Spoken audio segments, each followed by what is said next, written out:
You know, we used to have all kinds of bells and whistles, and there was trumpets and sending of the carrier pigeons, but now we just kind of get out here and start talking, so we don't have to introduce ourselves, you know? Yeah, I'm Greg Sellers, this is Jake Berry. Hello.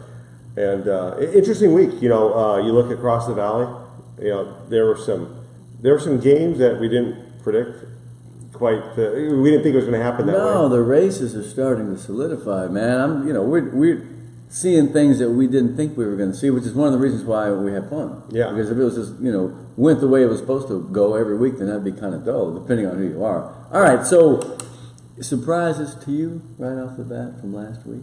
How about Edinburg High winning in overtime at PSJA? Giving up 14-point lead, PSJA, to their credit, came back. They badly fought, man. Yeah, and that's the thing, though. PSJA kids, we've always seen them. Their toughness always perseveres, and they came back in that game. But they scrapped it and made some gambles, and it was kind of a fun game. Really, I liked it. Had a good time. Then, of course, the next night it was kind of Edinburg North. The biggie, and we'll get there in a minute, but I want to detour as in the intro to talk briefly. We've got two teams going at it with one loss combined, man. Over Thursday, over PSJA Stadium. It'll be the far north of PSJA North Raiders taking on Vela, and man, that game's going to be good. Yeah, it should be a good one. It's going to be interesting. That district, and we'll talk about the other side of the district. The bunching in the middle, and people coming up here and going over here. Both teams are in the playoffs. PSJA North is going to make the playoffs. Vela's going to make the playoffs. 7-0 are the Raiders. Yeah, and the question is, who has the blemish? Yeah, and that's the tough part about it, because if you look at it, Vela has the depth. They've got the players, but PSJA North, their defense is playing well enough to win. It was a close one against Southwest. Yeah, and that showed me something, because I don't think they played as well as they could play, and they still managed to win. Remember what we always say: the mark of a good team is you have that down moment, another team bites at your ankles, and you're still able to get free. Or it could suggest that maybe PSJA North, although it is 7-0, doesn't have quite the strength of schedule. Remains to be seen. All I know is the game's going to be fun. Well, let's go back to 36A, where we can now say that Memorial, after that early, it seems like forever ago that they lost to Weslaco East and a couple other teams. They lost those 2 games early because they're cruising through district right now. They took out La Jolla big time, man. Yeah, incredible game. Memorial, and what you see about Memorial is that it's a triple threat, and they're starting to learn how to pass. Hey, 4 out of 5, Angel Almaguer, he threw a couple of touchdowns, so he did a good job. And kid brother, 187, 4 touchdowns. Parenthetically, let me insert Matthew Kaufman at Army. Yeah. He got in the game the other day against Lafayette and made a couple of tackles. They switched him to defensive back. He wears number 34, man, like old Earl Campbell with the Oilers. But I was excited to see Matthew get in there and get some stats, man. Yeah. Pretty cool. Yeah, you have to remember when he was in high school, they actually put him on defense a couple of times. We'd see him there every once in a while. He would have been a great corner or strong safety. Yeah, absolutely. Yeah. So, college ball player getting to play, man. And you give it up to him, because a lot of people would be like, well, he went there, but he never got to play quarterback. Yeah. Hey, think about this. It's still Division I talent. Yeah, how many of you out there played D1, man? I didn't, so, of course I was on the sidelines holding the dummy. But, he's in the game playing. I'm really proud of Matthew. Now, so Memorial scores 45 points against La Jolla. And the Coyotes are still in good shape, though. Yeah. They, unless they implode down the stretch, they should, for all intents and purposes, make the playoffs. Well, here's what they have. Lincoln this week, Rowe and Palmview. Okay, so Lincoln, Rowe, and Palmview and La Jolla, those are the teams battling for the spots. You can throw in another 1 or 2. Rowe's the one that has the interesting road, right? Because they got both McAllens and La Jolla. We're going to find out. Now, they got past Mission last week. We're going to find out the mettle and the overall caliber of the road team in this final stretch, man, because they start out like a house of fire. Everybody was praising them. They still have not played poorly, but they're starting to kind of have to struggle for the wins that they get. Yeah, and, that Palmview game, and, Palmview's turned it on, but district started. You use it as a marker because that was Rowe's first real grinded out that game. They had to grind out that game. Yeah, and they grinded out because Mission the next week. This week it's La Jolla and Lincoln. Now we said Lincoln last week got the spirit together. They played well, but then they lost this last week. So they're at 1-3. They're looking at a must-win probably against La Jolla. Yeah, that game is probably a must-win. If you got 1 win, 3 to go, man, you're going to have to get 2 at least. And, we've seen 3-3 get you in that league, but I wouldn't want to take it for granted because you just never know. Yeah. But you got to get to 3-3 no matter what. McAllen and Rowe, hey, the Bulldogs played a real good ball game, 35-19 over Lincoln. They're starting to kind of turn it around there, I think.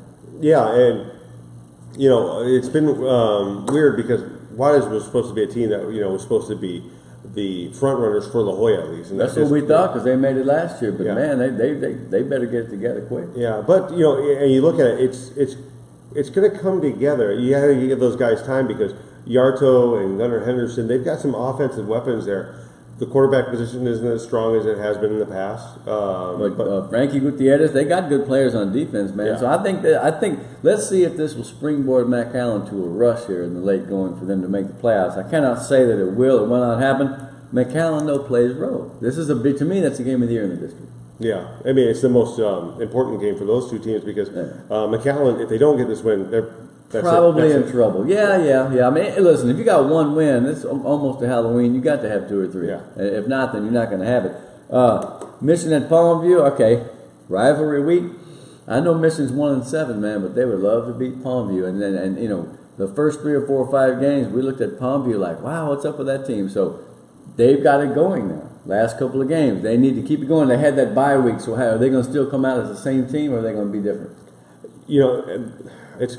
That's the conundrum. Who knows? It is a conundrum. Yeah. You don't know what to expect, and especially in that district because besides Memorial probably taking that district, one tier and then the rest. Yeah. So that makes it fun though because the rest, any one of these teams can win. If Mission wins a couple games in a row, they have an outside chance. We've seen teams come from nowhere in the last 2 or 3 weeks, like Lincoln last year, La Jolla. So nothing is settled, except the fact that I probably could say at this point Memorial is a class of the district because they're getting the ground game. But as you said, they're starting to throw the ball well, 4 out of 5, 2 touchdowns. So that if they can do that, they won't lose in district. Yeah. All right, now the 31-6A deal. We talked a little bit about Vela and PSJA North. I looked on Max Preps, man, that night, and they had Vela getting beat 49-7. I was like, what? I almost had a heart attack, and then, of course, they changed it. Let's talk again about the Raiders, because, they have come to live without Adams. They've found other people to do the offensive work, and they're doing fine. Their defense I like quite a lot, man. The Garza has had some big plays, and C.J. Gaitan. Of course, I love Raudel, man. So here's the question. Will they be able to put up with the physicality of Vela, and will they be able to stop that offense? Because nobody really had. And that's the thing. If you want to look at it, you want to say who they remind you of. Think Nixon.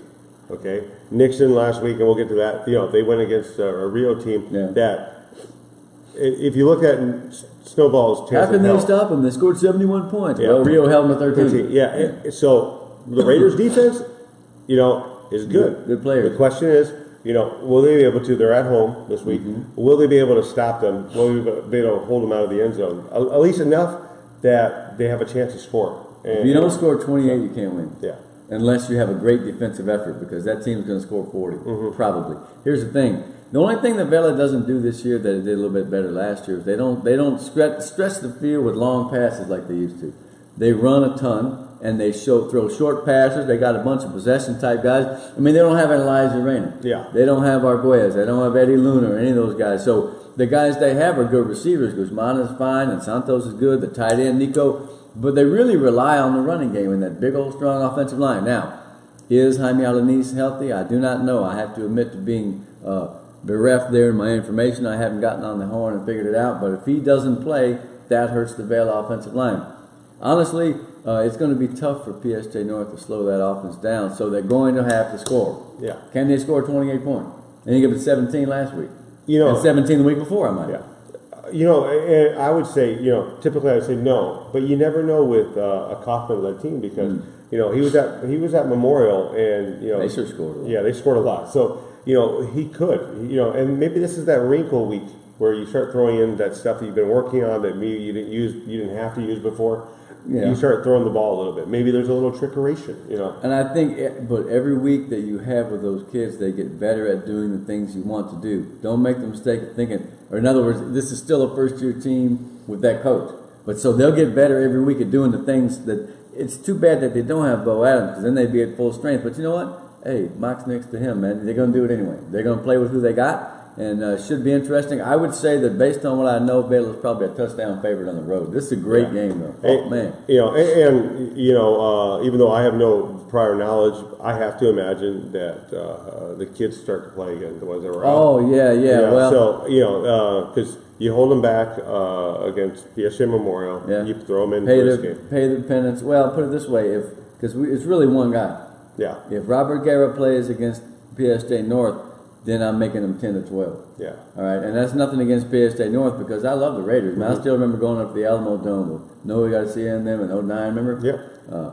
I've always liked that program, so that's nothing. When Coach Tony was there, went 10 and 0 in 96 or 97. So when I say that, that's just what I think. It's not because I want something to happen. Methinks thou doth protest too much. All right, now let's move on. North and EHS, they know that's not the case, man. All right. This is the great game all of a sudden. Okay, yeah. All of a sudden. And here's the interesting thing about this. Last week, Edinburg North, who looked like basement dwellers, they weren't playing. They weren't winning. Yes, that's right. They come out and they get the one game that they really had to have to stay in the race. Yeah, that was to beat Economies. When you were there, you saw Economies lose to Edinburg North, which was and EHS now. Yeah. So basically, the team, the Jags, that everybody thought was going to be the best in town next to Vela, is run into some injuries and run into some diversity problems, and all of a sudden they're hurting, man. They really are. Edinburg North comes into this game against the Bobcats. Here's the funny part about the game. They only got 6 first downs the whole game. Only 2 in the second half. But the 2 first downs were a 56-yard pass to this great, big old-looking freshman called Isaiah Ronhell, and he's going to be some kind of something.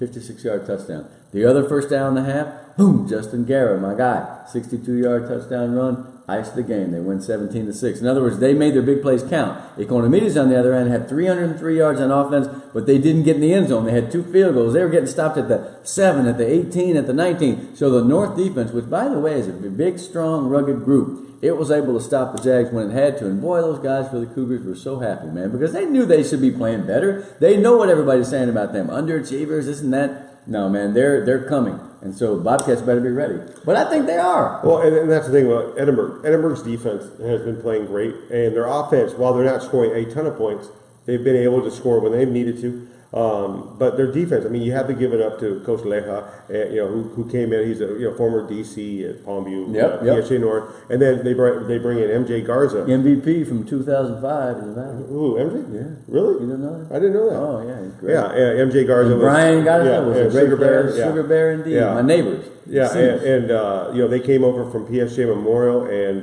what they've done with the defense has been incredible because that defense before was just okay, and it wasn't great, especially the last 2 years. I like the spirit of those young coaches, man. You know, I like the spirit of the kids. Let me tell you why Edinburgh is doing well on defense. It's not going to break down the exit, you know. Bunch of kids with some wheels. They come to the football. The linebackers make a ton of tackles, and when they don't make the tackle, Guerrero and Champion, they slow people down. And here come, bam, bam, bam, here come the corners, or here come the end from the backside. Their defensive line played great against the Bears, man. Tony Hernandez, 72, he's a little half-pint looking guy, man. He's about 5'7" or something, but man, he's quick. Yeah. And he's smart. You see him turn his head on the swivel. He really has some agility, and he's a thickly built kid. You wouldn't think that he did, but he's a good player, 72. I like those guys, that defense quite a lot. DeAnthony had 2 more interceptions. Yeah. That guy's tough, man. It's incredible. I know the kid pretty well. Yeah. He's very soft-spoken, but he goes out there and he plays, and you're like, wow. Yeah, he's tough. Does he look like Stevie Guerrero to you at all? He has a resemblance. Yeah. He's like an uglier version. This guy, man, I know, he's incredible. He doesn't have blue eyes like Steve. No, nobody does. Yeah. All right, Steve, it doesn't matter. Steve could be just ugly as sin. But people still love him. Yeah, he's the magic man. Well, he has colored eyes. Yeah. But he's gonna get him in trouble. When you win games like Steve did, you can your face could stop lava and you'd be fine. or spout lava, for that matter. I love Alvarez though, man. That's a great player. Let me tell you also, Nathan Mates, man. Good God, he had 208 yards on 32 carries, and he was getting it in the shotgun every time. Well, we would call a wildcat, but it wasn't because he played the whole game quarterback. Here's what he does. He makes his offensive line better because he always picks the right hole, and he always makes things happen. In other words, you don't have to do that much when you're an offensive line with him because he'll get out to the middle and go. You know, he doesn't look around and pick around. He doesn't dance like a lot. And we've seen that like with other guys. I remember Fred Hover, his senior year, he was always dancing, trying to find the hole. Yeah, picking it too fine, man. Just get out there and go. Now, the funny thing about Nathan Mates is that he's not going to win the 40-yard dash. No, he's not. Right? And he's not going to probably in the weight room be a 330-pound bench guy, though he's not weak. He just has a knack for running with the ball, and it's a good thing because they really need him to be good at that. Now, they got Saul Ramirez, number 4. They got this kid, Angel Salinas, number 5. Still are not throwing the ball. 27 yards passing in the last 3 games. So, I expect them then to come out and throw. Yeah. That's how you do it because North are going to be trying to take away that read out. They're going to load the box, and the outside would be straight man. And they can load the box with Sebastian Bulos all by himself. Yeah. He is playing in his senior year as good at football as I've seen him in 3 years. And I've always thought he's one of the best defensive linemen. Big old number 50. He had 13 tackles against the Jags. And let me tell you something, man. For a two-tech, he used to call it a defensive tackle, to have 13 tackles, you got to be kidding. Either no one else is tackling or he's really good. And it ain't the former, it's the latter. Because this kid, Isaiah Valdez, watch number 7. He's one of the best hitters in the valley. He's a guy who hits with a lot of force, and he hits it with a lot of angles, and he hurts a lot of kids. And I don't mean like permanently, but I mean he sticks you. Yeah. I love that kid. North has a good defense. That's going to be a great game. Now, moving on here, PSJA Southwest plays against the Jags. Both of those teams at certain points were high on the hog, man. Yeah, and Southwest is, a lot of people think, okay, they came from 5A, just like Vela. Yeah. Vela 6A, but they're good enough. They were good enough to be 6A. Last few. Good enough. You want to talk about nothing particular political? No, never, no. Political in Edinburg. This guy. All right, but PSG Southwest has come up, and they've done a really good job moving to the 6A ranks. This district has been hard. The district has been difficult for them, but they were in games. The Edinburg North game, they were in it. Last week against the Raiders. So you're telling me that North is PSJA Southwest is a pretty good ball club? Yeah, I think so too. I know Johnny Galvan, who's one of the line coaches over there. He really likes his team. He likes their chances. He used to be with Edinburg PI, the OC at PI. Mm-hmm. He likes that team. He likes what they do. They just haven't been able to get that key win that they needed. Well, is this it? Because the Jaguars right now are wounded, man. They really are. Without Michael Medellin, they play without the quarterback, Barrientos. But let me tell you something. That sophomore that came in, the lefty, 18, Albert Guerra, not to be confused with the coach of the same name for many years, at that school, by the way. He's got a good arm. And he threw some nice balls. They picked him 3 times because he was inexperienced, all right? But the bottom line is that kid shows potential, man. No, the Jags, like I said, they could have won the game, man. They got stopped in the red zone a ton of times. They had the yards to win the game, but they just couldn't make it happen. This is going to be a good game. Hey, here's the interesting thing, and we'll have more info next week on how the tiebreakers are. But with the Edinburg North win versus Economides, they got 2 wins. Yeah, they got 2 wins. Economides, they're both 2-2. Yeah, Jags lost to EHS and they lost to North, and so if it comes down to head-to-head, they don't have a tiebreaker with either one. Yeah. If it comes down to positive points, we have to do the math. But no, right now the Jaguars are in a must-win situation. Without Medellin, that experiment we told you about last week with the receivers as backs, it didn't play versus North. Didn't go as well. Pete Segura had some breakout moments, but it wasn't as easy as it had been the last week. And people in the stands are saying, hey, this is a real defense you're playing against now, so it's not that easy. You know what I mean? I expect the Jags to come back. If they're at full strength, they'll be the favorite team at home. At home, yes. But I'm not counting out Southwest, man, because they've been a pesky thorn all year. And like you said, they like their team and they believe, man. They're not out of nothing yet. No. And nobody's out. Except maybe the Bears and PSJ Memorial. Yeah. The Bears to me, man, I watched them come back against DHS. Man, Guajardo, he just doesn't have a chance. I mean, he was getting killed, man. He didn't have a chance to do much. When they finally gave him a little bit of room, he made things happen. That pass they threw in the last 16 seconds to get to within 2. You remember Cliff Branch of the Raiders in the 70s? Stabler would throw that one up and underthrown, and Branch would come back for the ball, make one move, and he'd be gone. That's what happened, 16 seconds. Then they went for 2, and they made it, and tied the game in overtime. And there are some people telling me, well, how come they took points off the board in overtime? You know the story? No. Yeah, PSG in overtime had to settle for a field goal, which the kid kicked. It looked like a corner kick. It was amazing. It was made it. But they ran in the kicker, right? Yes, they ran in the kicker, got a first down. I don't think that's a bad call by Steve Martocchino. I'll tell you why. At that point in time, they had run roughshod over the Bobcats for the last 9 minutes. You're talking about momentum here. Yeah. If you're not moving the ball, take the points, man. Yeah. But if you're going through them like something through a goose, as we used to say in the old days, then go for it. I thought it was a great gamble. Likewise, in the same game, J.J. Lechatz, 4th and 1 on his own 34. They're trying to run it out. They're up 14-7. He goes for it. They don't make it. But I think that's a good call. Why? Oh, because I'm crazy? No, but you're intelligent. He doesn't know these books. No, indeed. Yeah. No, look. For me, you see this Edinburg team. In the past, they haven't really taken those chances, and I think you roll when you show your team that you we're winners. understand We them. got this. We're getting this. We're not punting the ball away. No, it's a great move. And if you execute, if you don't execute, it doesn't matter. Because the message you send the kids and the fans is, hey, we want this and we got this, man. We believe in our teams. No, both those calls were great. Here's what happens. When you make a call like that and it goes against you but you win, it's cool. Yeah. When it goes against you and you lose, people are like, where's my friend? They don't have to make the big calls. And so I don't listen much to what people have to say. Now, there's a memorial. Read me some of these guys because I'm going to mention some Bears because they deserve it. All right, on the defense for the Bears, Rico Horta. Little guy. Yeah. This guy couldn't figure out. He's probably 5'6", maybe 160, but he's strong as a bull. I thought he was an end at first, but he's a strong safety. He's just cheating up there to hit somebody. He must have had 15 tackles. I liked him. This A.J. Gomez, 16, is a tall, rangy kid who makes tackles, and so is where's this guy? 55. Jacob Sanchez, a freshman, right? Well, it says freshman in Max Preps. If it's the same guy that I'm watching, if they're going to have him for 4 years, he's an all-valley guy in the making somewhere down the line. He made a lot of plays.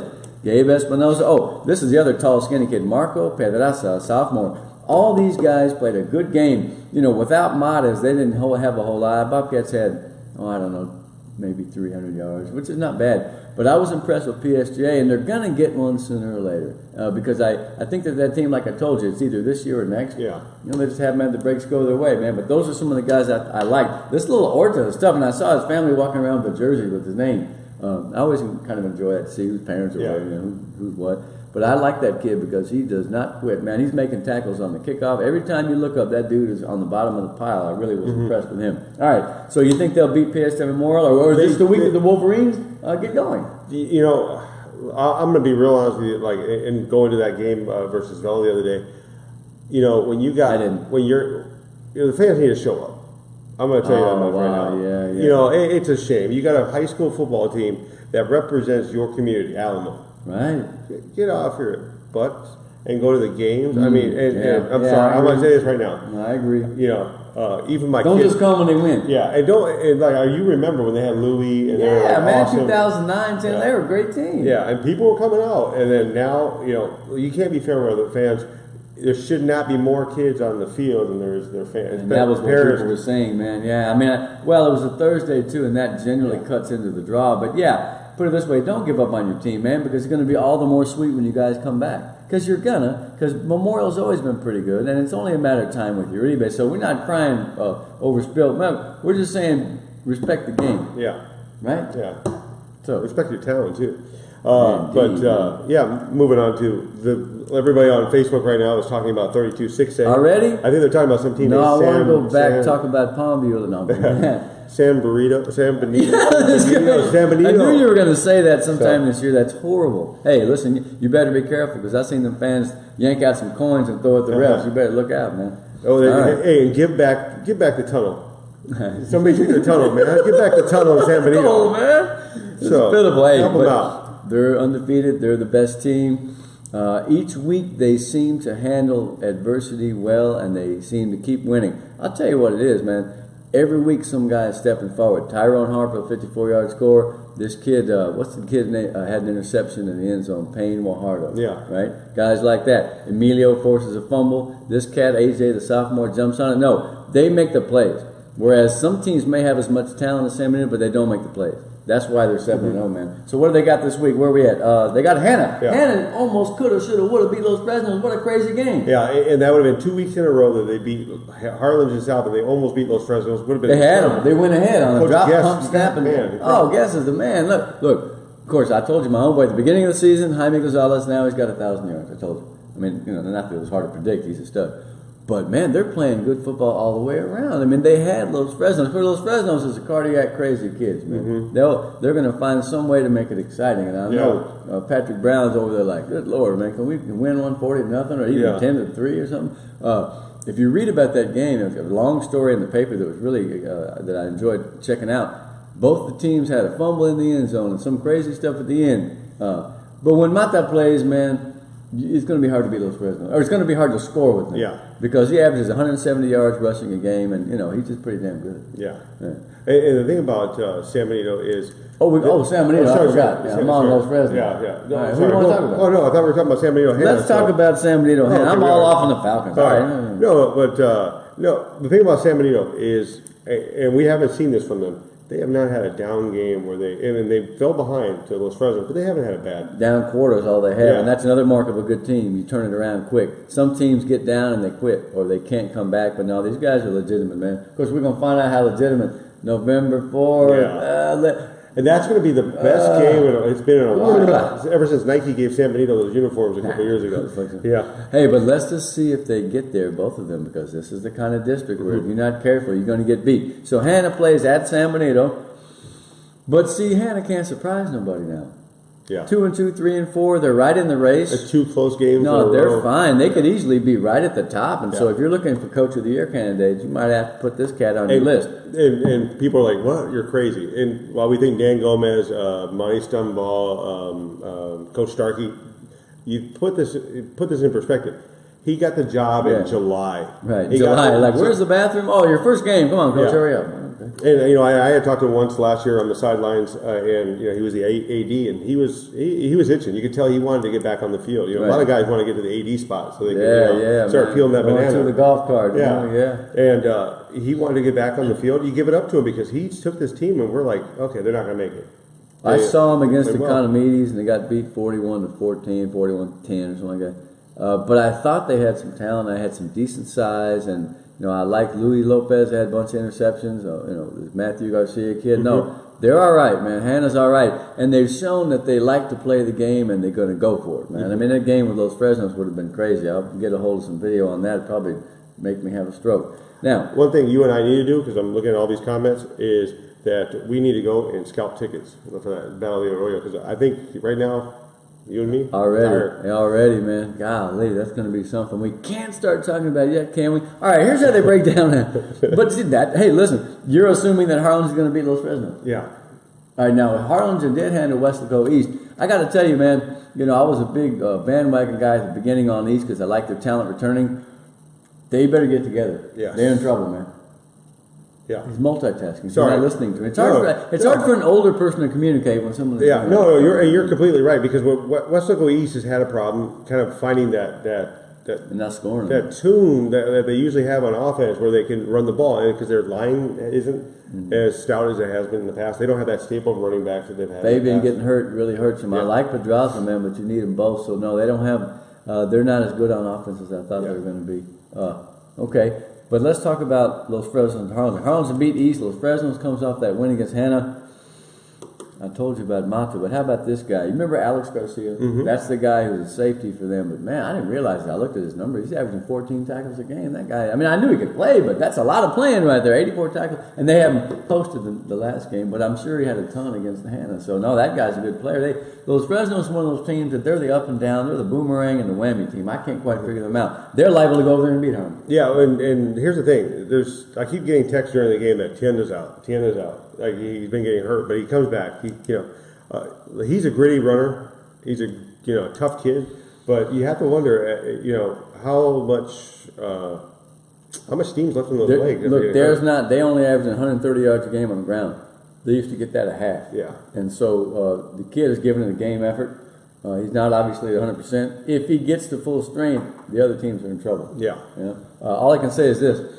Harlingen is not the explosive team that it was in the past on offense, although, they got 5 receivers averaging 10 yards a catch, or averaging, that have 10 or more catches. Yeah. One of them is Riley Salcedo, is a junior. I can't remember his number, 14 maybe. He's pretty good. That kid Duffy that we talked about, we don't know his name, 9 different first names. We call him Hans or something. Yeah, different numbers. 34 yards a catch, that's all you need to know about him. He don't get it very often, but he goes big when he gets it. No, Harlingen's a good football team, and I'll tell you why it's a tough matchup for those Fresnos. Speed on the edge. So Harlingen has a bunch of kids who can fly around and run, and let's see what they do with Mata. Because for a team that plays stationary football and has size and strength, he runs around them. But you got guys on the end, man, Valdez and Rodello and those guys, Gasca I think is still with them. Hey, they can run him down. Yeah. Or they could run him down, but Mata's pretty good, man. So that to me is the matchup. Yeah. The team speed of Harlingen on defense. So that means Salazar is going to run some counters and see if he gets some big runs for them. Now that's a good football game. Yeah, and there's a lot of stuff on the line here because Los Fresnos trying to make the playoffs right now. If you go down 3-2 or 2-3, it's not as desperate as say East or Harlingen South, but and Harlingen South has the tiebreaker right now with them if it's tied.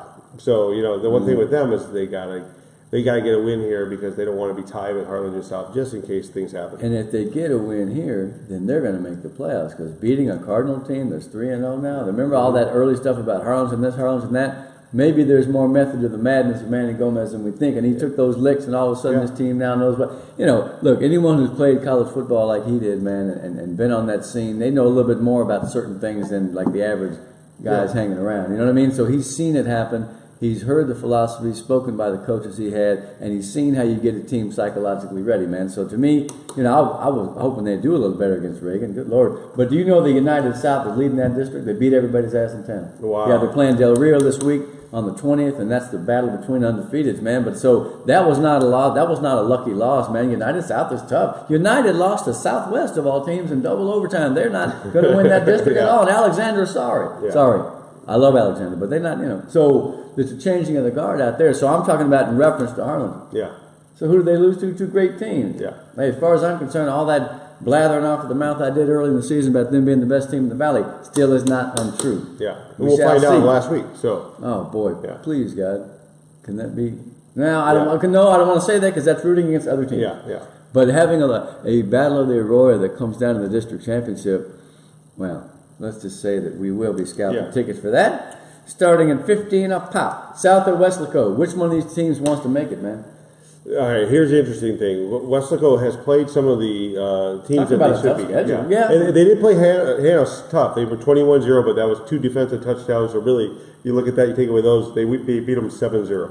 This is not an offensive district. Outside of San Benito and Los Fresnos and sometimes Hannah, neither Weslaco team is going to get you 500 yards and 50 points. And neither is South. And so, to me, it becomes a defensive district. Now, you look at these two teams, man, both of them have defensive skills. Yes. You know what I mean? Oldwin has joined Jordan and Diego on that defense. But the guy that's tripped me out is Martin, man, for Weslaco. If they're going to score points, it's going to be him later. Yeah. He ran a big one 2 weeks ago, and he had another one on. I think it was a return this time, punt return. Man, that guy's tough. Yeah. Yeah? And we're wondering, is Tony B going to get that upset? Because he needs an upset. Maybe this is the week. Maybe I don't want to say this is an upset. Playing at home against South, it's 1-3. I don't know if that's what you would call an upset, but I just don't right now feel it from Weslaco. Like normally, at this point in time, they're rolling. So let's see if they do, like you say, take this opportunity to get rolling because their defense is great. Yeah. But they're not scoring enough. To hang with some of these teams they're going to have to face, they're not scoring enough. Now, South is a weird animal because they've got some athletes. Man, this Adrian Torres is fine. Brandon's good. I guess they just kind of got that. They were going up the slope, and all of a sudden they took a couple of shots, man. So what are they going to do? How are they going to respond? They came back against Los Fresnos to get their first win in district, and then they go and lose to Hannah on the last-second field goal. Those that got you, man. Those that got Joe. I mean, they didn't do much last week in San Benito, although, if you read the paper, they had long drives. They were like the Economides of this district. They had some yards and some drives, but they didn't convert. If you don't catch it, man, then there's no way. Not against San Benito. No. Who didn't play a great game and still won 28-0. That's why they're number one. All right. East and Rivera. East at 1-3. If they do not win, you can count them out. Yeah. And so that's why I have a feeling that even on the road down there at the Magical Mystery Tour of Sam Stadium, they're probably going to get that done. Yeah, and Rivera it's a rebuild year, but they do have a young team, so you never know. Next year could be their year. You don't want to look anybody and take them lightly because nobody's proven they're invincible like the Black Knight. Yeah, that's the 6 A's. We'll be right back, and by the way, we're at the Grindstone Edinburgh, and I'd like to thank McDonald's as well. I just say.